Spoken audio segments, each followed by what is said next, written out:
আচ্ছা, কখনো এমন হয়েছে যে ফেসবুক অ্যাকাউন্টে লগইন করা যাচ্ছে না বা খুব জরুরি একটা পোস্ট হুট করে উধাও হয়ে গেল? এই ধরনের টেকনিক্যাল সমস্যাগুলো কিন্তু ভীষণ বিরক্তির কারণ। তো আজকে আমরা এমনই একটা সোর্স মেটেরিয়াল নিয়ে কথা বলবো যেটা থেকে বোঝা যায় যে ফেসবুক ব্যবহারকারীরা আসলে কি সমস্যার মধ্যে দিয়ে যান আর কেনই বা এইসব সমস্যা সমাধানের জন্য একদম নতুন একটা বাজার তৈরি হয়ে গেছে। এই যে লাইনটা দেখছেন এটা একটা সার্ভিস প্রোভাইডারের বিজ্ঞাপন থেকে নেয়া। কিন্তু ব্যাপারটা শুধু একটা বিজ্ঞাপনের লাইনেই কিন্তু সীমাবদ্ধ না।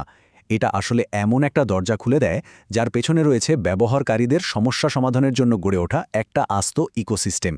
শুধু এই একটা লাইন থেকে কিন্তু আন্দাজ করা যায় এই সমস্যার বাজারটা ঠিক কতটা বড়।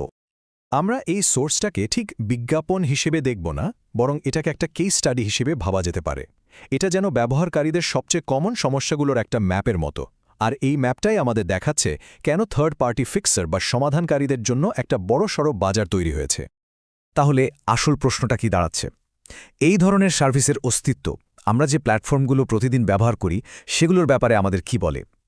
চলুন এই ব্যাপারটা একটু গভীরে গিয়ে দেখি আর বোঝার চেষ্টা করি আধুনিক সোশ্যাল মিডিয়ার ভেতরের জটিলতা আর হতাশার চিত্রটা। চলুন শুরু করা যাক প্রথম আর সবচেয়ে গুরুত্বপূর্ণ ক্যাটেগরিটা দিয়ে।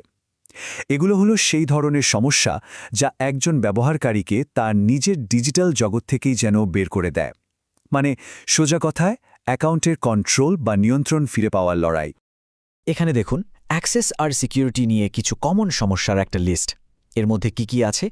সাসপেন্ড হয়ে যাওয়া বা হ্যাক হওয়া account recovery, two factor authentication কাজ না করা, অ্যাকাউন্ট লক হয়ে যাওয়া, এমনকি নতুন কোনো ডিভাইস থেকে লগ করতে না পারার মতো বিষয়গুলোও রয়েছে। এখন এখানে একটা ইন্টারেস্টিং ব্যাপার আছে। অ্যাকাউন্ট সাসপেন্ড হওয়া আর হ্যাক হওয়ার মধ্যে কিন্তু একটা বড় পার্থক্য আছে।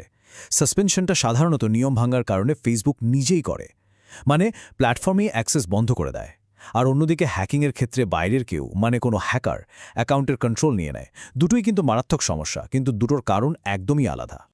তাহলে এই যে হ্যাকড অ্যাকাউন্ট রিকভারি সার্ভিস, এটা কাজ করে কিভাবে? প্রসেসটা কিন্তু বেশ লজিক্যাল।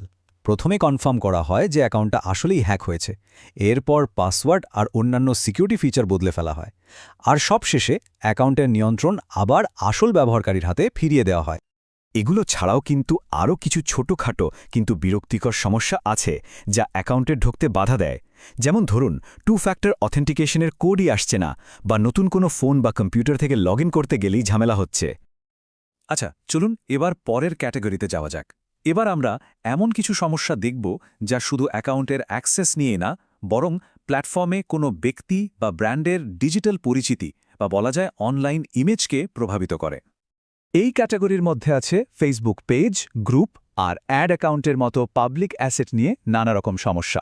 যেমন ধরুন, মেটা ভেরিফিকেশন বা ব্লু ব্যাচ পাওয়া, ডিলিট হয়ে যাওয়া কোনো পেজ বা গ্রুপ ফিরিয়ে আনা, কিংবা কোনো অ্যাড অ্যাকাউন্ট সাসপেন্ড হয়ে যাওয়া।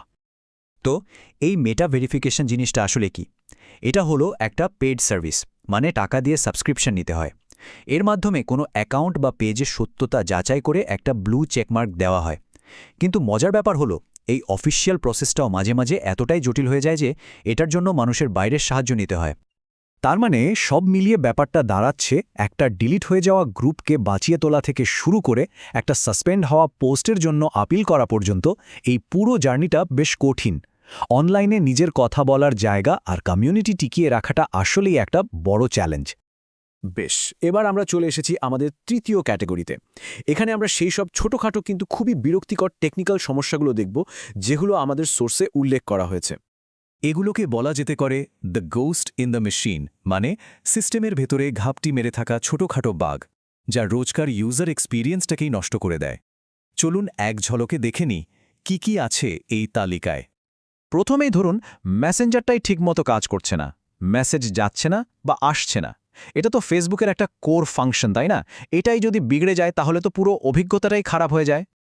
এরপর আরেকটা খুব কমন প্রবলেম হলো ছবি বা ভিডিও আপলোডই হচ্ছে না, বারবার ফেল করছে। সোশ্যাল মিডিয়ার মূল আকর্ষণই তো হলো ছবি আর ভিডিও শেয়ার করা, আর সেখানে যদি সমস্যা হয় তাহলে তো মেজাজ খারাপ হওয়ারই কথা। আর সবশেষে আছে পারফরম্যান্সের সমস্যা। যেমন ফেসবুক অ্যাপটা হয়তো ফোনের অনেক বেশি মেমোরি খাচ্ছে, যার জন্য ফোনটাই স্লো হয়ে যাচ্ছে। এর সমাধান হিসেবে অনেক সময় অ্যাপের ক্যাশ ক্লিয়ার করতে হয়। চলুন এবার পুরো ব্যাপারটা একটু বড় ক্যানভাসে দেখি। এই একটা সোর্স মেটেরিয়াল আমাদের ডিজিটাল জীবনযাত্রা সম্পর্কে আসলে কি বলছে। এই যে ফিক্সার বা সমাধানকারীদের উত্থান, এটা কিন্তু একটা সম্পূর্ণ নতুন ডিজিটাল ইকোসিস্টেমের দিকেই ইঙ্গিত করছে। এই চার্টটা দেখুন, খুব পরিষ্কারভাবে সমস্যাগুলোর ভাগটা বোঝা যাচ্ছে।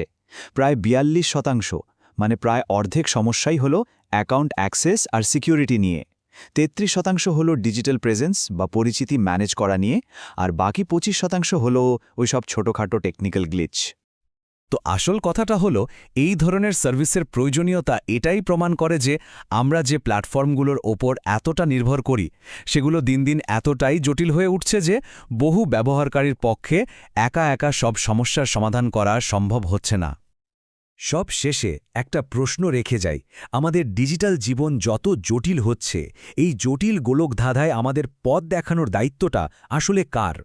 প্ল্যাটফর্মে নিজের, আমাদের মানে ব্যবহারকারীদের, নাকি এই যে নতুন করে গড়ে ওঠা ফিক্সার ইকোসিস্টেম তাদের? ভাবার মতো বিষয়, তাই না?